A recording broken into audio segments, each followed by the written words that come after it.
Hello दोस्तों, एक बार फिर से आप सभी को स्वागत करते हैं आपके अपने YouTube channel Tezpur math classes में। जैसा कि आपको मालूम है कि हम लोग आर एस अग्रवाल जो बुक है उसमें हम लोग 2D चैप्टर कर रहे हैं और हम लोग 1 बाय 1 सारे क्वेश्चन 70 तक कर चुके हैं। आज हम लोग 71 से स्टार्ट करेंगे और फिर हम लोग 1 बाय 1 सारे इस चैप्टर का क्वेश्चन हम लोग करेंगे। ठीक है, आप अगर वीडियो पर नए होंगे, इस वीडियो को आप देख रहे होंगे नया तो आप जा करके उसका प्लेलिस्ट बना हुआ है, मेंशुरेशन करके जाकर देख सकते हैं। ठीक है, चलिए स्टार्ट करते हैं। 71 नंबर क्वेश्चन बोला है कि एक आयत का क्षेत्रफल 21 सेंटीमीटर त्रिज्या वाले एक वृत्त के क्षेत्रफल के समान है। यदि आयत की लंबाई तथा चौड़ाई का अनुपात क्रमशः 14:11 हो तो इसकी परिमिति कितनी है? किसकी परिमिति? तो आयत की परिमिति। ठीक है, 71 नंबर क्वेश्चन में लिखा है। ठीक है, तो 21 सेंटीमीटर त्रिज्या वाले एक वृत्त का क्षेत्रफल समान है। तो 21 सेंटीमीटर ये इसका क्षेत्रफल नहीं है, ये आयत का क्षेत्रफल की बात नहीं किया, ये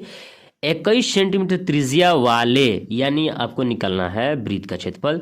वृत्त का क्षेत्रफल होता है पाई का मान खोल दिए और आर स्क्वायर यानी 21 का 2 बार गुना, तो 7 तिरकी 21 यानी 22 गुना 3 गुना 21। इतना ये कितना किसका निकल गया? क्षेत्रफल निकल गया मेरे प्यारे भाई। किसका? इस वृत्त का।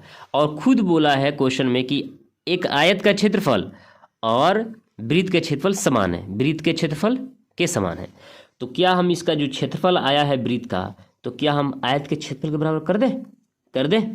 तो देखिए कर देते हैं। जिसका अनुपात दे रखा है 14x मान लिए, अनुपात 11x मान लिए, दोनों को गुना करेंगे तब न आएगा क्षेत्रफल। आयत का गुना 11x बराबर कितना है? 22 गुना 3 गुना 21। ठीक है, गुना करने से फ़ायदा नहीं होता क्योंकि समय बर्बाद होता। तो 11 दूनी 22, ठीक है, और 7 दूनी 14 और 7 तिरकी 21 और 2 से 2 कट गया, 3 गुना 3 और x में x के स्क्वायर कर देंगे बराबर ये हो जाएगा 9, यानी x बराबर कितना निकल जाएगा? 3 निकल जाएगा। यहाँ से 4 42 और 11 तिया 33। ठीक है, यहाँ से पता चल गया L/B। ठीक है, अब ये पूछा है तो इसकी परिमिति कितनी? तो परिमिति होता है कितना मेरे प्यारे भाई? 2 × L+B। इसको जोड़ लेंगे कितना हो जाएगा? ये हो जाएगा 75। 75 गुना 2 कर लेंगे तो ये हो जाएगा 150 सेंटीमीटर जो होगा इस क्वेश्चन का आंसर होगा। 71 का 150, डी नंबर ऑप्शन मैच किया। ठीक है, आगे देखिएगा क्वेश्चन क्या है। आगे बोला है एक वृत्त की परिधि 100 सेंटीमीटर है। एक वृत्त की परिधि 100 सेंटीमीटर है। इस वृत्त के अंतः वर्ग की प्रत्येक भुजा की माप कितनी है? तो एक वृत्त की परिधि दे रखा है ना, एक वृत्त का परिधि दे रखा है। कितना दिया है? वो दिया है 100।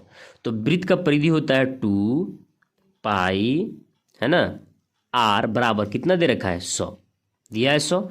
तो आंसर देखेंगे पाई में है तो पाई का मान नहीं खोलेंगे, यानी यहाँ से कितना हो जाएगा? 50, यानी आर बराबर कितना हो जाएगा? 50/पाई। ठीक है, यहाँ से आर का मान पता चल गया।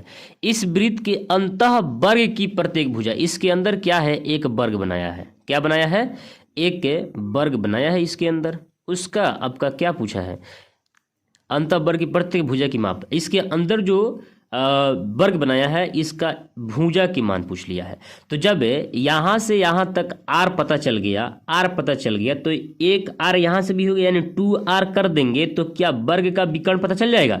तो अगर 2r कर देंगे यानी 50 में 2 से गुना कर देंगे तो कितना हो जाएगा? 100/पाई। तो ये किसका मान निकला? 2r का मान निकल गया। ठीक है, तो यानी 2r का मान निकल गया तो आप कह सकते हैं कि वर्ग में ये क्या है? ये वर्ग में क्या है? विकर्ण की बात किया। क्या? विकर्ण का बात किया। तो आप कह सकते हैं विकर्ण होता कितना है?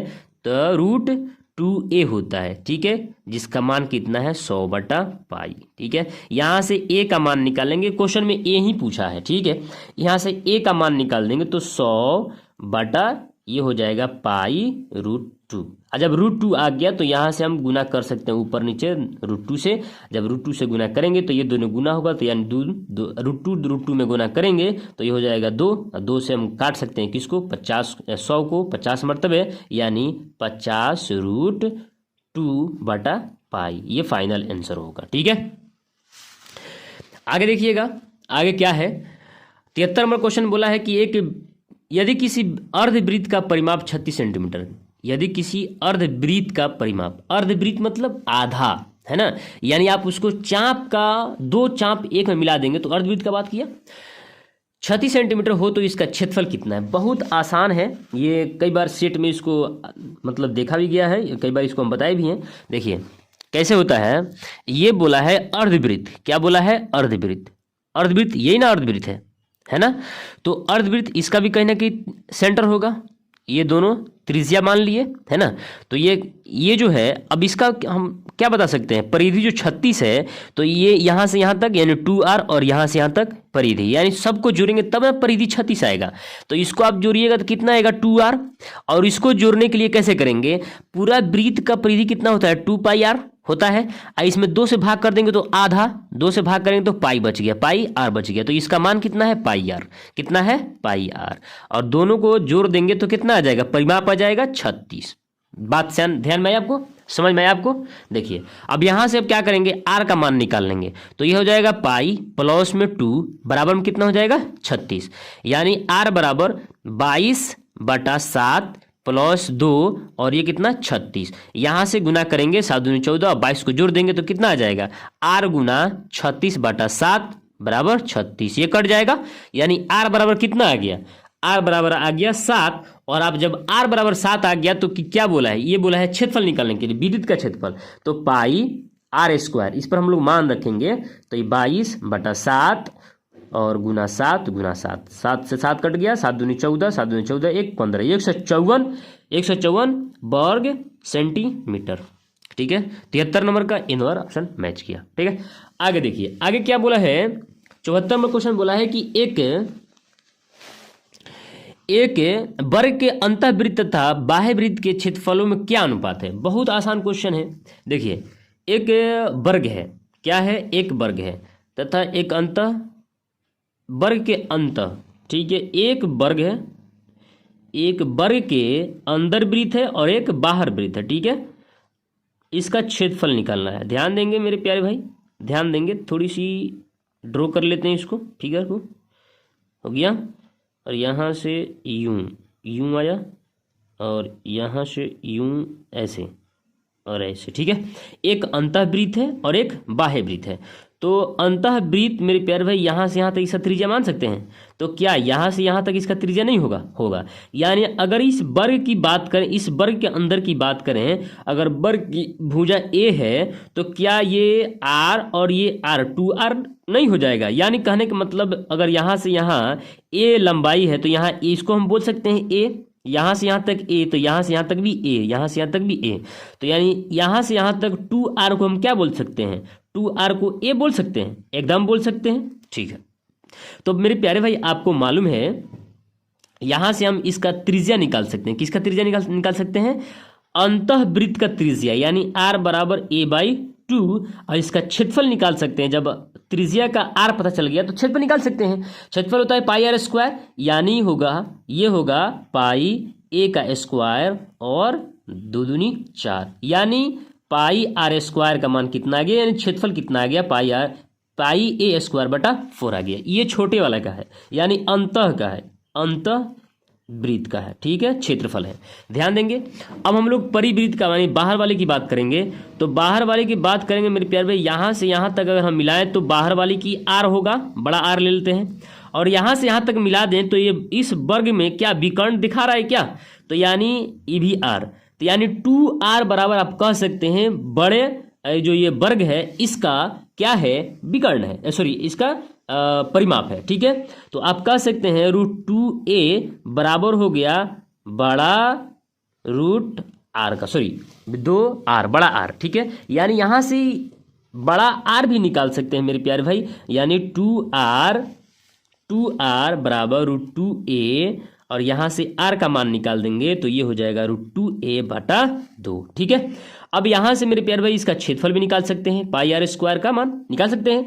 तो पाई आर का मान हम लोग निकालेंगे तो पाई इसका स्क्वायर करेंगे 2 और a स्क्वायर बटा इसका स्क्वायर करेंगे तो 4, 2 से 2 दूनी 4 कट गया। अब यहाँ पे क्या बच गया? ये बच गया पाई a स्क्वायर बटा 2, ये परिवृत्त का है। परिवृत्त का है। तो ये परिवृत्त का क्षेत्रफल और ये अंतर्वृत्त का क्षेत्रफल, बस हम लोग अनुपात रख दें, बन जाएगा। ठीक है, तो यहाँ पे हो जाएगा पाई ए स्क्वायर बटा 4 और ये हो जाएगा पाई ए स्क्वायर बटा 2।